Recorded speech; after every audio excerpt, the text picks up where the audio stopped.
พิธีดังกล่าวได้จัดขึ้นในวันที่ 9 กุมภาพันธ์ 2026 โดยมีทานคำผุยศรีบุญเฮืองห้องประธานคณะกรรมการปกครองเมืองอุทุมพรทานแถวคำพรหมวงศ์เลขาพรรคเจ้าเมืองพร้อมด้วยคณะนำขันเมืองนักธุรกิจและมวลชนเข้าร่วมทานโพไซอินทาวงศาประธานคณะกรรมการปกครองเมืองอุทุมพรได้กล่าวว่างานบุญครั้งนี้มีความหมายสำคัญอย่างลึกซึ้งทางด้านวัฒนธรรมและฮิตของประเพณีอันดีงามของปวงชนลาวทั้งชาติซึ่งการนำเมืองพร้อมด้วยประชาชนในทั่วเมืองได้พร้อมใจกันห่างหากะเกียมในการจัดงานบุญกองเข้าร่วมกับอำนาจการปกครองและประชาชนปุ้มลุ้มสามัคคีกันจุดประสงค์ก็เพื่อเป็นการอนุรักษ์ปกปักรักษาวัฒนธรรมฮิตของประเพณีอันดีงามไว้ให้รุ่นลูกรุ่นหลานได้สืบทอดต่อไปพร้อมทั้งเป็นการเต้าโฮมความสามัคคีกำลังแห้งของสังคมในหัวเมืองซึ่งภายในงานก็มีหลายกิจกรรมเป็นต้นการแสดงศิลปวรรณคดีนักเรียนจากโรงเรียนกลุ่มดงทาพ้วนเดือพีนหนองบัวทองกลุ่มเซโนขบวนกองตุ้มกองห่างและขบวนฟ้อนบ้านอุดมมีไซอันได้เฮ็ดให้บรรยากาศในงานครั้งนี้คือขึ้นมวลซืนภายหลังส้มการแสดงผู้แทนและมวลชนก็ได้เข้าร่วมพิธีแห่ขวัญเข้าสู่พิธีโดยมีพระสงฆ์สามเณรและบรรดาแขกพร้อมด้วยมวลชนเมืองอุทุมพรเข้าร่วมอย่างลงลายทั้งนี้ก็เพื่อเป็นการรักษาฮิตของประเพณีที่เคยปฏิบัติกันมาเพื่อให้เยาวชนอนุชนรุ่นหลังได้เรียนรู้การเฮ็ดนาปลูกข้าวในแต่ละยุคแต่ละสมัยมีการพัฒนาไปเรื่อยๆซึ่งปัจจุบันประชาชนได้นำใช้เครื่องจักรทันสมัยเข้าในการผลิตเฮ็ดให้เครื่องมือการผลิตแบบเก่าเริ่มสูญหายไปเรื่อยๆพิธีดังกล่าวได้จัดขึ้นในท่าอาทิตย์ที่ผ่านมานี้อยู่ที่นครหลวงเวียงจันทร์ฝ่ายลาวมีทานคำมนจันทจิตห้องหัวหน้าคณะโฆษณาอุปมศูนย์กลางภาคทานดารานีพรหมวงศาของรัฐมนตรีกระทรวงวัฒนธรรมและการท่องเที่ยวฝ่ายจีนมีทานนางฟางหงเอกอัครราชทูตจีนประจำลาวทานยูยุนสวนห้องหัวหน้าสำนักงานจัดพิมพ์จำหน่ายภาษาต่างประเทศแห่งชาติจีนคณะกรรมการพรรคแขวงยุนนานพร้อมด้วยพรรคส่วนเกี่ยวข้องในมวลชนเข้าร่วม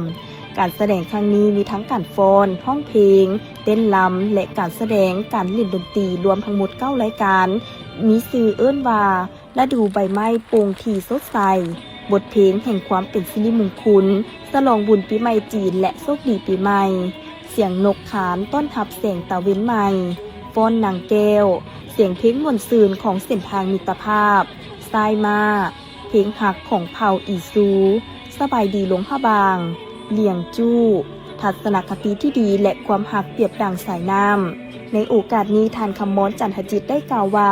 งานแสดงในคืนนี้เป็นสัญลักษณ์แห่งมิตรภาพและการร่วมมืออันแน่นแฟ้นระหว่างลาวจีนศิลปะและวัฒนธรรมแม่นสะพานเสื่อมใจประชาชนสองชาติให้ใกล้ชิดกันยิ่งขึ้นทางยังประกอบส่วนสั่งสายพัวพันลาวจีนตามทฤษฎีดีและสั่งคู่ห่วมชะตากรรมสองชาตินับมือกว้างขวางขึ้นขอให้มิตรภาพลาวจีนหุ่งเฮืองและยืนยงตลอดไปท่านนางฟางหงได้กล่าวตื่นว่าปุ่นกุดจีนบ่เพียงแต่แม่นช่วงเวลาแห่งการแบ่งปันความเบิกบานมุ่นซืนและส่งมอบความหวังเท่านั้นแต่ยังเป็นการสุขยูการแลกเปลี่ยนทางวัฒนธรรมและเพิ่มทวีความไว้เนื้อเชื่อใจซึ่งกันและกันขอให้สายพัวพันจีนลาวก้าวหน้าและสร้างผลดีให้ประชาชนทั้งสองฝ่ายในปี2025ผ่านมาสาธารณรัฐประชาชนจีนได้สำเร็จการจัดตั้งปฏิบัติแผนพัฒนาเศรษฐกิจสังคมแห่งชาติ5 ปีครั้งที่ 14 อย่างรอบด้านและก้าวหน้าอย่างมั่นเทียงในเส้นทางการหันเป็นทันสมัยที่มีสีสันใหม่ของจีนปี2026แม่นปีเริ่มต้นของแผนพัฒนาเศรษฐกิจสังคมแห่งชาติ5 ปีครั้งที่ 15 ของสาธารณรัฐประชาชนจีนและก็แม่นปีทำอิฐที่สาธารณรัฐประชาธิปไตยประชาชนลาวจะได้ผันขยายมติกองประชุมใหญ่ครั้งที่ 12 ของพรรคประชาชนปฏิบัติลาวอย่างรอบด้านปริญญาเอกนางบัววรสุขละแสงกรรมการพรรคนครหลวงจันทร์เลขาคณะบริหารงานพรรคเมืองไซเศรษฐาได้ให้สัมภาษณ์ต่อทีมข่าวโทรภาพนครหลวงจันทร์ของพวกเขาว่าพวกเขาได้กาเกี่ยมและจัดการลงโฆษณาหาเสียงในการแนะนำให้ผู้มีสิทธิ์เลือกตั้งรับรู้เข้าใจอย่างถูกต้อง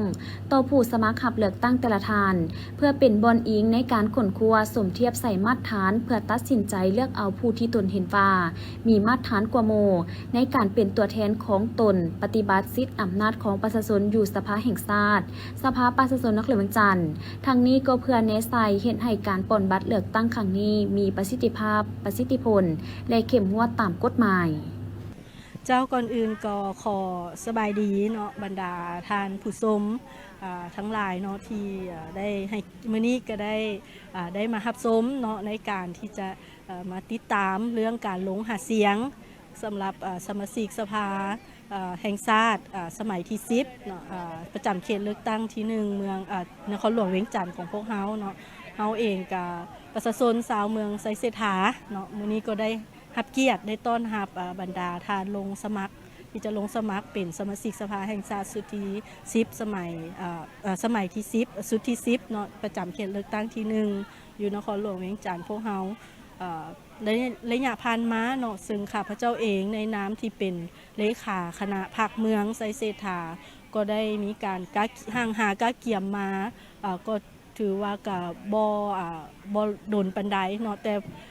พวกเฮาก็ได้สุ่มทั้งสติเหือแห้งแหละสุ่มมดทุกแห้งกายแห้งใจเนาะเพื่อกะเกี่ยมให้แก่การเลือกตั้งครั้งนี้เนาะเป็นสิ่งที่พวกเฮารอคอยมา5 ปีเนาะ5 ปีมีเทื่อนึงผู้ใดมาร่วมในขบวนการนี้ก็ล้วนแต่มีความภาคภูมิใจและก็มีจิตใจเบิกบานมวลซืนเนาะที่ได้เข้าร่วมขบวนการครั้งนี้เนาะภายหลังที่พวกเราได้รับมติหรือว่าแจ้งการคำแนะนำต่างๆทั้งจากทางศูนย์กลางทางสภาแห่งชาติทางสภาประชาชนรวมทั้งถึงคณะภาคคณะองค์การปกครองของนครหลวงเวียงจันทร์เนาะสภาประชาชนนครหลวงเวียงจันทร์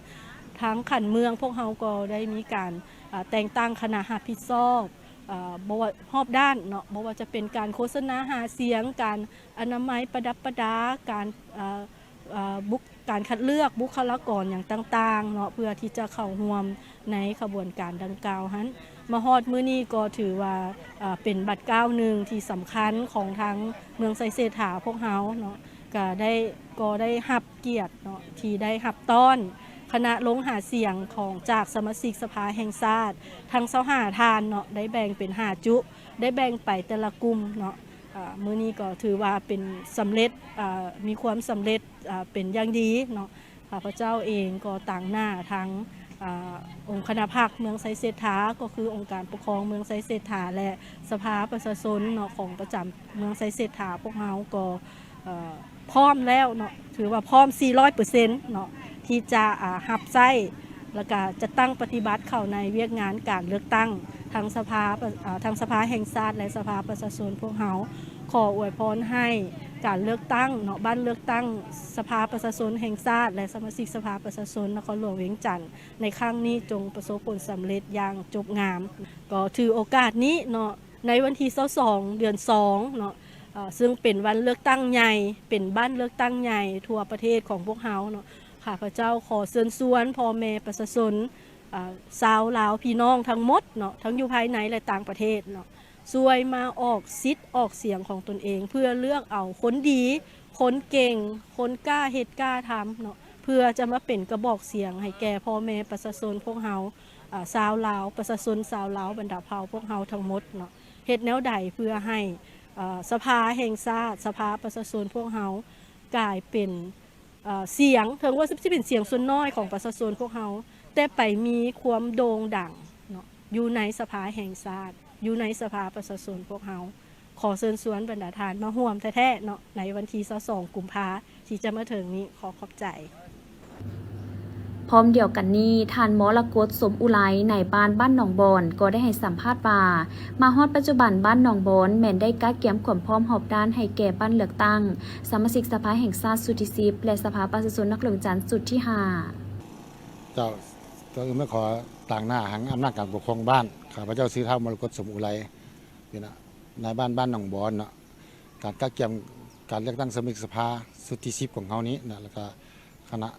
ของนครหลวงเขานี้จุดที่5ทั้งอำนาจการปกครองบ้านและ7-8บ้านเขาได้กะเกียมมีอนามัยบ้านได้อนามัยป้องกันแล้วก็ป้องกันแล้วก็จัดตั้งปฏิบัติข้อตกลงแต่ละข้ออันนะข้อตกลงข้อแจ้งการของทีมบางทางการอำนาจการปกครองมัน จ้งการมาให้ทางบ้านทางเมืองคนแจ้งมาให้เนาะทางบ้านก็ได้ประกอบส่วนช่วยกันกะเก็บสถานที่ติดตั้งรูปพันกันนำเฮานี้ทางสมาชิกสภาเฮาแล้วก็ของเมืองและของนครหลวงเนาะสมาชิกสภาและนครหลวงเฮากะเก็บให้สุมใส่และแจ้งการให้อำนาจการปกครองและประชาชนทุกครอบครัวให้มีสิทธิ์มีหน้าอายุ18 ปีขึ้นเมื่อให้มาเลือกตั้งสมาชิกสภาเฮาให้ได้ 100% เจ้าเฮาได้ลงประกาศทางโทรโคงประกาศทางFacebook ประกาศทางWhatsApp ของบ้าน เพื่อให้บ่มีการตกหล่นและมีการให้มีการกระตุกสุกยุให้มีการตื่นโตแต่ละครอบครัวให้มาให้ใช้สิทธิ์ใช้เสียงของประชาชนให้มันได้ 100%นึกว่าทางกรรมการปกครองบ้านขอฝากให้พ่อแม่ประชาชนให้ตั้งจิตตั้งใจมื้อวันที่22ให้มีหน้ามีตาทุกคนให้มาใช้สิทธิ์ให้เต็ม 100% เจ้า ดังนั้นเพื่อเฮ็ดให้บ้านการเลือกตั้งครั้งนี้ดำเนินไปอย่างมีประสิทธิผลพ่อแม่ประชาชนผู้มีสิทธิ์เลือกตั้งทั่วประเทศจงพร้อมกันออกไปใช้สิทธิ์เลือกตั้งของตนในวันที่22 กุมภาพันธ์ที่จะมาถึงนี้เพื่อตัดสินใจเลือกเอาผู้ที่ตนเห็นว่ามีมาตรฐานกว่าหมู่ให้เป็นตัวแทนของตนปฏิบัติสิทธิอำนาจของประชาชนอยู่สภาแห่งชาติสภาประชาชนนครหลวงจันทร์พิธีดังกล่าวได้จัดขึ้นที่ห้องประชุมองค์การพุทธศาสนาสัมพันธ์ลาวแขวงโดยการเป็นประธานของพระอาจารย์ใหญ่ศักดาศรีมานุธรรมห้องประธานองค์การพุทธศาสนาสัมพันธ์ลาวแขวงหัวหน้ากรรมาธิการศึกษาทรงแขวงพระอาจารย์ใหญ่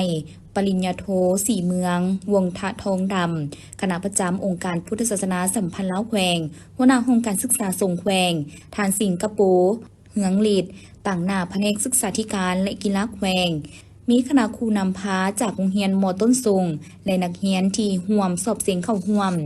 การสอบเสียงในครั้งนี้มีนักสอบเสียงเข้าร่วมทั้งหมด39 องค์ต่อทานคฤหัสถ์10 ทานจุดประสงค์ในการสอบเสียงครั้งนี้แม่นเพื่อคัดเลือกเอานักเรียนเข้าสอบเสียงขั้นแผนกศึกษาธิการและกีฬาแขวงซึ่งจะจัดขึ้นในต้นเดือนมีนาคม 2026การสอบเสียงครั้งนี้มี5วิชาคือภาษาลาววรรณคดีภาษาบาลีคณิตศาสตร์ฟิสิกส์ศาสตร์และวิชาเคมีศาสตร์ผลการสอบเสียงวิชาภาษาลาววรรณคดี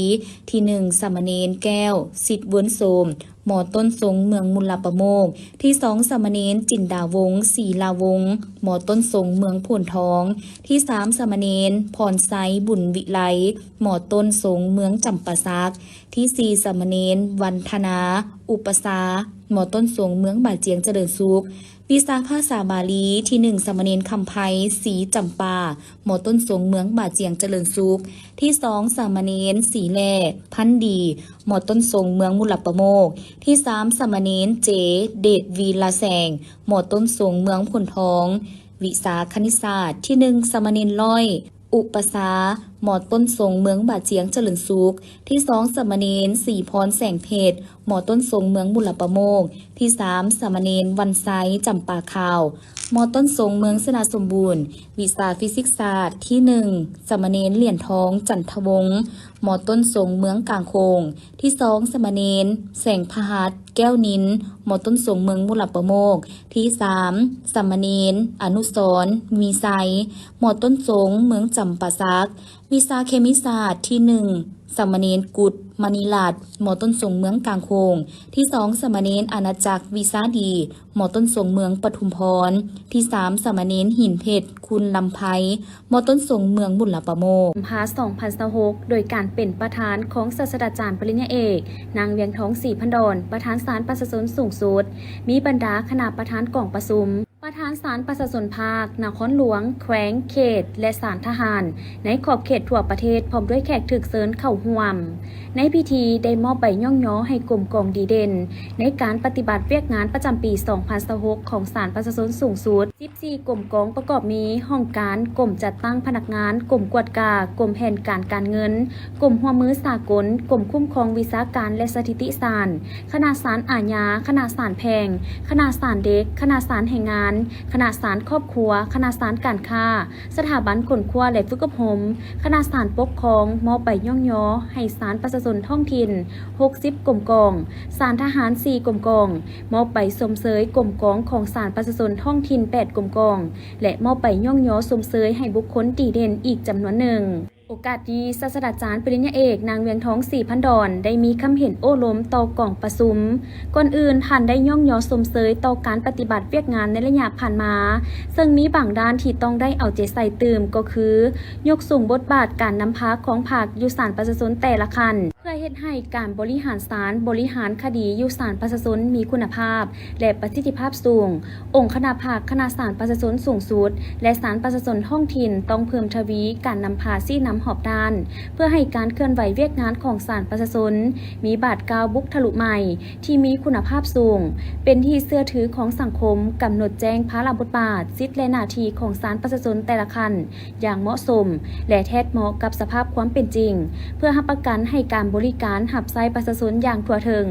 การพิจารณาตัดสินพิพากษาคดีมีความเข้มงวดศักดิ์สิทธิ์ยกสูงประสิทธิภาพเวียกงานติดตามกวดกาการปฏิบัติเวียกงานยุสานประชาชนแต่ละคันถือเอาเวียกงานกวดกาเป็นแบบแผนนำพาปกติของคณะภาคถือเอาการต้านและสกัดกั้นเป็นปัญหาสำคัญของเวียกงานกวดกาถือเอาการกวดกาปกติเป็นพื้นฐานและการกวดกากระทันหันเป็นสิ่งที่หลีกเลี่ยงบ่ได้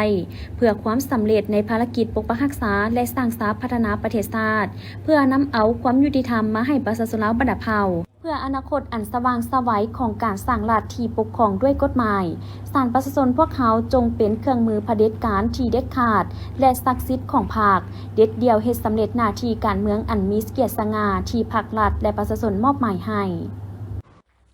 ในวันที่ 10 กุมภาพันธ์ 2026 ผู้สมัครรับเลือกตั้งเป็นสมาชิกสภาแห่งชาติสุริซีบประจำเขตเลือกตั้งที่ 1 นครหลวงจันทร์สืบต่อลงเคลื่อนไหวโฆษณาหาเสียงเพื่อเสนอตัวกับบรรดาพนักงานรัฐกรอยู่กระทรวงการเงินและบริษัทสตาร์ธุรคมจุดที่ 1 แมนยูทีกระทรวงการเงินประกอบมี5ทานนำโดยทานอัศพังทองศรีพันดอนกรรมการศูนย์กลางภาคเลขาคณะภาคเจ้าของนครหลวงจันทร์นำเบอร์2ทานนางดาลานีพรมมะวงศาน้ำเบอร์7ทานสารพิษศูนย์วรวงศ์น้ำเบอร์12ทานธนงสิทธิ์เมืองจันทร์น้ำเบอร์13และทานนางกันทินาปานอินหวนน้ำเบอร์17ได้ลงเคลื่อนไหวพบปะและเสนอตัวต่อผู้มีสิทธิ์เลือกตั้งกับบรรดาพนักงานราชการกระทรวงการเงินโดยการต้อนรับของทานนางพรบรรณอุทวงศ์รองรัฐมนตรีกระทรวงการเงินพร้อมด้วยพนักงานให้เกียรติต้อนรับอย่างพร้อมเพรียงจุดที่ 2 แมนยูทีบริษัทสตาร์ธุรคมประกอบมี5ทานนำโดยทานธนงไซขุดไพฑูรย์หัวหน้าห้องคณะกรรมการส่งเสริมและคุ้มครองการลงทุนนครหลวงจันทร์สมาชิกสภาประชาชนนครหลวงจันทร์นำเบอร์3ทานวิแก้วบุพภาวันนำเบอร์8ทานเวียงทองสอภาพมีไซนำเบอร์15ทานสมบัติจันทมาศนำเบอร์18และทานนางจำปาทองทาลงแสงจันทร์นำเบอร์23โดยการต้อนรับของพลจัตวาสุบันพันธวงศ์เลขาคณะภาคทานคณะอำนวยการใหญ่บริษัทสตาร์โทรคมพร้อมด้วยคณะพนักงานตลอดฮอดพนักงานบริษัทให้เกียรติเข้าร่วมต้อนรับอย่างพร้อมเพรียงจากนั้นบรรดาผู้สมัครรับเลือกตั้งเป็นสมาชิกสภาแห่งชาติเขต 1 นครหลวงจันทร์ก็ได้พัดเปลี่ยนกันขึ้นรายงานเสนอตัวประวัติย่อและผลงานการเคลื่อนไหวตามลำดับให้ผู้มีสิทธิ์ป่อนบัตรได้รับทราบพร้อมทางได้แนะนำวิธีการขีดบัตรเลือกตั้งให้ถูกต้องตามระเบียบการสำหรับผู้สมัครรับเลือกตั้งเป็นสมาชิกสภาแห่งชาติสุริซีบประจำเขตเลือกตั้งที่ 1 นครหลวงจันทร์มีผู้ลงสมัครทั้งหมด25ทานในนั้นเลือกเอา19ทานจากนั้นบรรดาทานผู้สมัครรับเลือกตั้งเป็นสมาชิกสภาแห่งชาติเขต 1 นครหลวงจันทร์ยังได้เน้นหนักให้ผู้มีสิทธิ์เลือกตั้งพร้อมกันไปใช้สิทธิ์ของตนเลือกเอาสมาชิกสภาแห่งชาติอย่างพร้อมเพรียงเพื่อรับประกันให้การเลือกตั้งที่จะมีขึ้นในวันที่22 กุมภาพันธ์ 2026ที่จะมาถึงนี้น้ำอีก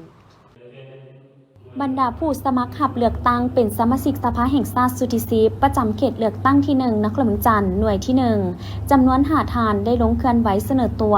และโฆษณาหาเสียงต่อพ่อแม่ประชาชนกลุ่มหนองดวงในตอนเช้าของวันที่ 11 กุมภาพันธ์ 2026ซึ่งต้องโฮมอยู่ที่วัดจอมไตเมืองสีโคตตะบองนครหลวงจันทร์โดยกลุ่มดังกล่าวประกอบมี10บ้านคือบ้านหนองดวงทงหนองดวงเหนือหนองดวงใต้หนองบัวท้องเหนือหนองบัวทองใต้บ้านดง นาซกเหนือดงนาซกใต้บ้านพลคำบ้านปากทางและบ้านพ้นสวัสดิ์ใต้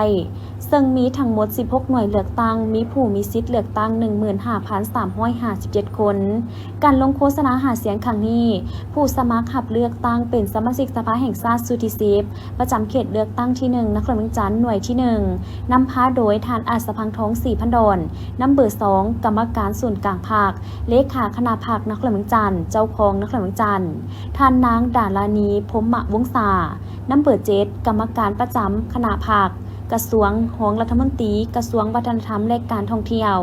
ทานสารพิษสุนวรวงศ์นัมเบอร์12กรรมการพรรคนครหลวงจันทร์หัวหน้าแผนกแรงงานและสวัสดิการสังคมนครหลวงจันทร์ทานธนงศิษย์เมืองจันทร์นัมเบอร์13กรรมการพรรคนครหลวงจันทร์หัวหน้าแผนกเทคโนโลยีและการสื่อสารนครหลวงจันทร์และทานนางกันทินาป้านอินหวนนัมเบอร์17กรรมการหน่วยภาคภาคฐานหัวหน้ากรมติดตามกวดกาเวียกงานยุติธรรมกรรมาธิการยุติธรรมสภาแห่งชาติของประธานสหพันธ์แม่หญิงสภาแห่งชาติโดยการต้อนรับของทานบุญมีเสยวงศ์ประธานคณะกรรมการปกครองเมืองศรีโคตบองพร้อมด้วยอำนาจการปกครองบ้านและพ่อแม่ประชาชนเข้าร่วม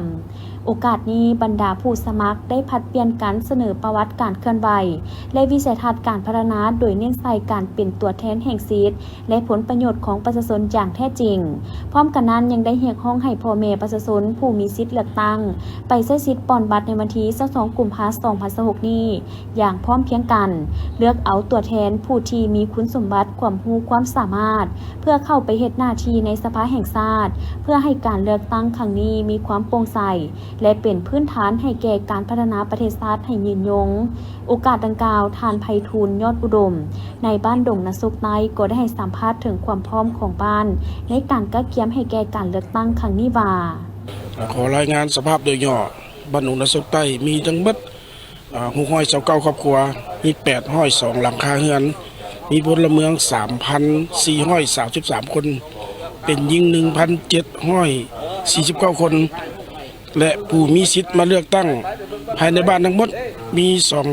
2,607 คนเป็นหญิง 1,433 คนแล้วก็แบ่งออกเป็น3จูเลือกตั้งจูเลือกตั้งที่1มันอยู่ดงนาซกใต้มีคนเข้าร่วมทั้งหมด953 คนและจูที่2อยู่โรงเรียนม.ส.หนองด้วง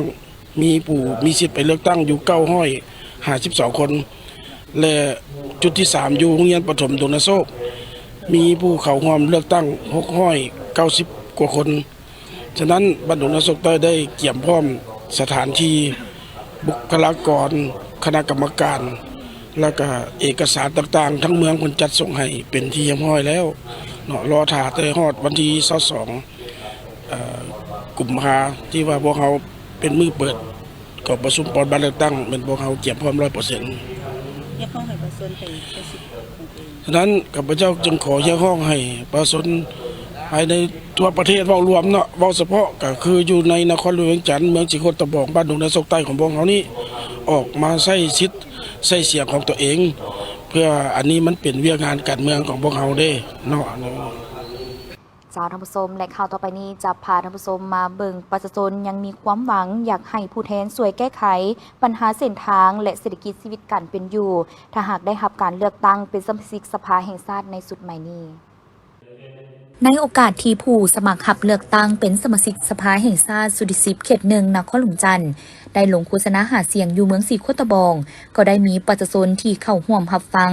ได้ฝากฝังถึงผู้สมัครเลือกตั้งถ้าหากได้รับการเลือกตั้งเป็นสมาชิกสภาแล้วขอให้ช่วยสืบต่อเป็นตัวแทนสิทธิอำนาจของประชาชนเพื่อนำเอาข้อเสนอของพ่อแม่ประชาชนไปเสนอต่อขันถึงให้ได้รับการพิจารณาแก้ไข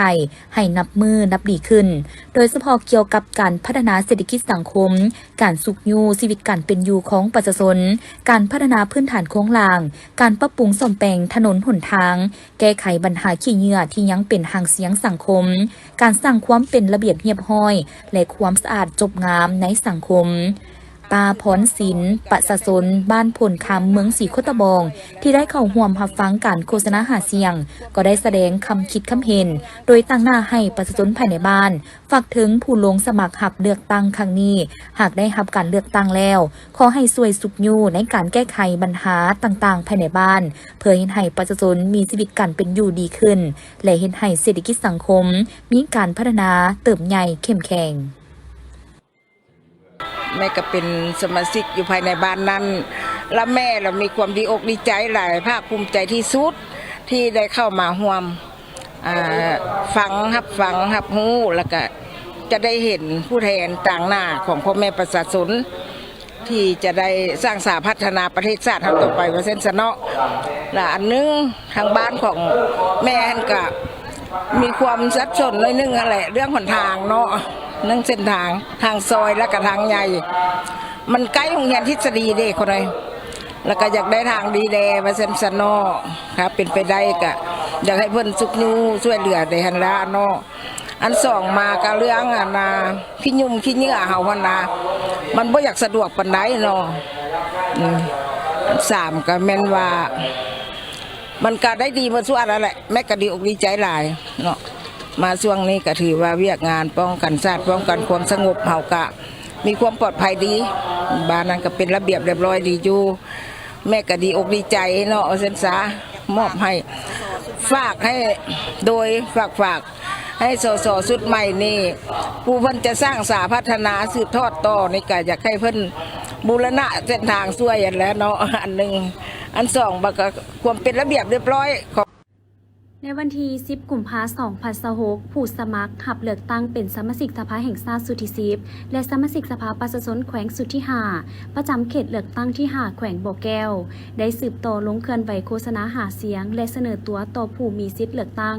อยู่กลุ่มบ้านใหญ่พัฒนาน้ำปุกและกลุ่มบ้านใหญ่พัฒนาด่านถิ่นเมืองห้วยซ้ายน้ำโดยพลจัตวาเป็นคำบุตรจันแพงเลขาคณะบริหารงานพรรคแขวงบ่อแก้วน้ำเบอร์1พร้อมด้วยคณะผู้หับสมัครประจำเขตเลือกตั้งที่ 5 แขวงบ่อแก้วจำนวน10 ฐานหญิง 3 ฐานและสมาชิกสภาประชาชนแขวงสุดที่ 5 จำนวน 7 ฐานหญิง 2 ฐานมีบรรดาการนำของแขวงการนำเมืองคณะรับผิดชอบและประชาชนบรรดาเผ่าผู้มีสิทธิ์ปอนบัตรเลือกตั้งเข้าร่วมการลงเคลื่อนไหวโฆษณาหาเสียงและเสนอตัวต่อผู้มีสิทธิ์ปอนบัตรเลือกตั้งในครั้งนี้ผู้สมัครหับเลือกตั้งเป็นสมาชิกสภาแห่งชาติและสมาชิกสภาประชาชนแขวง17 ฐานในนั้นสมาชิกสภาแห่งชาติ10 ฐานหญิง 3 ฐานและสมาชิกสภาประชาชนแขวงมี7 ฐานหญิง 2 ฐานแต่ละฐานแม่นได้แนะนำเสนอประวัติการเคลื่อนไหวของตนผ่านมาโดยย่อและได้เชิญชวนให้ประชาชนลาวบรรดาเผ่าผู้มีสิทธิ์ปอนบัตรเลือกตั้งเข้าร่วมประกอบส่วนเข้าในการกักเกี่ยมและดำเนินการเลือกตั้งให้เป็นกระบวนการถือเอาการเลือกตั้งนี้เป็นปางบุญใหญ่ของชาติและดำเนินไปด้วยบรรยากาศเบิกบานมวลซื่นมีประชาธิปไตยถูกต้องตามกฎหมายจงพร้อมกันออกไปใช้สิทธิ์ปอนบัตรเลือกตั้งในวันที่22 กุมภาพันธ์ 2026ให้เป็นขบวนฝุดฟื้นและเฮ็ดให้บ้านเลือกตั้งครั้งนี้ได้รับผลสำเร็จตามคาดหมายที่วางไว้เพื่อแนะใส่รับประกันให้แก่การโฆษณาหาเสียงของผู้สมัครรับเลือกตั้งเป็นสมาชิกสภาแห่งชาติได้รับผลดีมีความเป็นเอกภาพในทั่วแขวงทั้งรับประกันการนำพาของพรรคให้สอดคล้องกับรัฐธรรมนูญกฎหมายและสภาพความเป็นจริงของแขวงเพื่อศึกษาอบรมให้ผู้มีสิทธิ์ปอนบัตรเลือกตั้งได้รับรู้และเข้าใจแจ้งเกี่ยวกับความหมายความสำคัญของการเลือกตั้งแนะใส่เสื้อสูระดับความตื่นตัวทางด้านการเมืองของประชาชนบรรดาเผ่าและรับประกันการปฏิบัติสิทธิ์เป็นเจ้าของประเทศชาติของพลเมืองลาวในการไปใช้สิทธิ์ปอนบัตรเลือกตั้งเอาสมาชิกสภาแห่งชาติและสมาชิกสภาประชาชนแขวงให้ครบถ้วนถูกต้องตามระเบียบหลักการเฮ็ดให้ผู้มีสิทธิ์เลือกตั้งได้ฮู้ได้เห็นผู้สมัครรับเลือกตั้งและกำได้ชี้ว่าประวัติคุณสมบัติความรู้ความสามารถทัศนะและการเคลื่อนไหวเวียกงานของผู้สมัครรับเลือกตั้งแล้วสามารถใช้สิทธิ์พื้นฐานของตนเพื่อเลือกเอาบุคคลผู้ที่มีมาตรฐานเงื่อนไขถูกต้องและครบถ้วนตามกฎหมายที่กำหนดไว้เพื่อเข้าเป็นตัวแทนแห่งสิทธิอำนาจของประชาชนอย่างแท้จริงในวันที่ 9 กุมภาพันธ์ 2026 นำพาโดยทานบุญยมหลวงบุญมาห้องเลขาคณะบริหารงานพรรคเมืองพร้อมด้วยคณะ ตอนรับโดยทานเหวียนหวันเจียนรองเลขาคณะบริหารงานพรรคผู้ประจำการตาแซงมู่กวางสสเวียดนามท่านนางฟานฮงเอียนรองเลขาคณะพรรคประธานคณะกรรมการประชาชนตาแซงมู่กวางพร้อมด้วยคณะมีคณะประจำพรรคเมืองกรรมการพรรคเมืองบรรดาหัวหน้าห้องการและพนักงานทั้งสองฝ่ายเข้าร่วมหนึ่งในโอกาสดังกล่าวท่านบุญยมหลวงบุญมาได้กล่าวอวยพรปีใหม่สสเวียดนามปี 2026 นี้ว่าเมืองคำเกิดสุดที่มีความปิติสมสื่นและภาคภูมิใจเป็นอย่างยิ่งที่เห็นว่าสายพัวพันมิตรภาพอันเป็นมูลเสื้อความสามัคคีแบบพิเศษและการร่วมมือรอบด้านระหว่างสองพรรคสองประเทศและประชาชนสองชาติลาวเวียดนามวอลรวมวสพก็คือตาแสงวูกวางและเมืองคำเกิดบ่หยุดยั้งที่จะพร้อมกันก้าวไปข้างหน้าและมีการพัฒนาขึ้นเรื่อยๆและเชื่อแน่ว่าในระยะต่อหน้าตาแสงวูกวางและเมืองคำเกิดจะพร้อมกันสืบต่อพัวพันหัวมือกันอย่างสนิทแน่นในแต่ละคงเขียนวิกงานตามเนื้อในบทบันทึกสวยจำกองประชุมพบปะในระยะผ่านมาซึ่งได้ลงน้ำห่วมกันอยู่ที่เมืองบูกวางในเมื่อก่อนเพื่อส่งเสริมให้บรรดาห้องการแขนงการได้มีการเคลื่อนไหวพบปะแลกเปลี่ยนบทเรียนประสานสมทบเยี่ยมยามถามข่าวช่วยเหลือซึ่งกันและกันอย่างเป็นปกติพร้อมนั้นท่านห้องเลขาพรรคเมืองพร้อมคณะได้ขึ้นมอบซอดอกไม้และกระตาของขวัญเพื่อเป็นของขวัญให้แก่การนำเมืองบูกวางสสเวียดนามเนื่องในโอกาสปีใหม่เวียดนามกล่าวรับโดยท่านเหงียนหวันเตียนรองเลขาคณะบริหารงานพรรคผู้ประจำการแต่แสงวูก เวียงสวัสดิ์ศรีพันดลอดีตเลขาพรรคแขวงเจ้าแขวงหลวงน้ำท้าพร้อมด้วยบรรดาพนักงานที่เกี่ยวข้องของแขวงลงสุกยูการจัดตั้งปฏิบัติแผนพัฒนาเศรษฐกิจสังคมอยู่เมืองรองโดยมีห้องเลขาพรรคเมืองคณะประจำพรรคเมืองหัวหน้าห้องการห้องหัวหน้าห้องการสองกำลังป้องกันศาสตร์ป้องกันความสงบพนักงานลักแรงภายในเมืองเข้าร่วมท่านนางจันคำโทคำเมาห้องเลขาพรรคเมืองประธานคณะกรรมการปกครองเมืองได้กล่าวต้อนรับและรายงานสภาพการจัดตั้งปฏิบัติแผนพัฒนาเศรษฐกิจสังคมของเมืองร้องเป็นเมืองผู้ดอยกว่า85ส่วนห้อยเนื้อที่ 2,372 กิโลตารเมตรมี76บ้านที่มีกาจำมี11บ้านน้อยที่ขึ้นกับมี 8,103 ครอบครัว7เผ่าชนมีประชากร 4894 คนหญิง 20,042 คนเฉลี่ยความหนาแน่น16คนต่อกิโลตารเมตรเป็นเขตยุทธศาสตร์สำคัญด้านป้องกันศาสตร์ป้องกันความสงบมีท่าแห่งบ่มซ้อนในให้แก่การพัฒนาเศรษฐกิจสังคมของเมืองการผลิตเป็นสินค้าก่อขยายตัวดีเป็นต้นแมนขยายการปลูกการเลี้ยงเพื่อทดแทนการนำเข้าและอื่นๆแต่เด่นกว่าหมู่แมนขบวนการปลูกอ้อยมันต้นกล้วยจันทร์แตงโมและพืชอื่นๆสร้างรายรับให้ประชาชนดีขึ้นเทอละก้าวเฉลี่ยรายรับต่อหัวคน 1,513 ดอลลาร์สหรัฐต่อคนต่อปีทั่วเมืองมีเส้นทางหลุดไปถึง100ส่วนห้อยสามารถเที่ยวได้2ฤดูกว่า